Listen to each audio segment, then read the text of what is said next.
Bonjour à tous. Aujourd'hui, nous allons apprendre à réaliser les prefs X et Y sur une fraiseuse à commande numérique.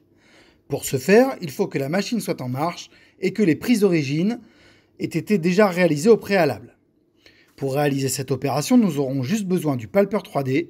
Mettez donc le palpeur 3D en broche, puis passez en mode jog, le mode manuel de la machine. Comme l'ensemble des manivelles ne fonctionne pas, nous allons réaliser cette opération avec le pavé de déplacement des axes. Pour le déplacement à l'aide du pavé des axes, il faut veiller à garder toujours la main sur le potentiomètre des avances et faire varier la vitesse par ce biais. On commence toujours avec le potentiomètre sur 0, puis on augmente progressivement. Nous allons réaliser les prefs X et Y sur le Morphix en palpant les plus grandes surfaces rectifiées du Morphix. Commençons par l'axe X.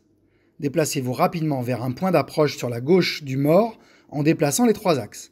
Une fois à ce point, déplacez-vous lentement vers la surface jusqu'à venir en contact seulement sur l'axe X. Une fois en contact, déplacez-vous à l'aide des incréments, c'est-à-dire de la touche VAR. Commencez avec l'incrément 100, puis 10, puis 1. Le but étant d'aligner les deux aiguilles rouges et noires sur leurs zéros respectifs. Une fois les aiguilles bien alignées, allez sur les offset paramètres sur le directeur de commande, puis dans décalage d'origine. Ensuite, reportez la valeur de SCM X1 dans la base, dans la case X.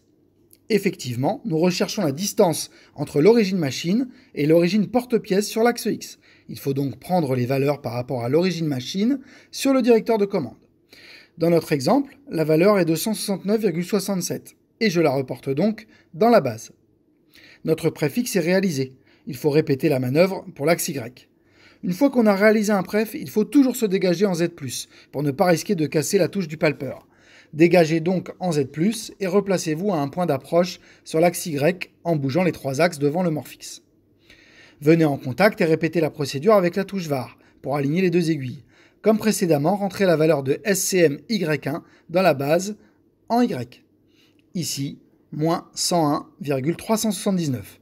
Voilà, nos prefs X et Y sont réalisés. La machine est donc capable de situer les taux sur l'axe X et sur l'axe Y. A très vite pour un nouveau tuto.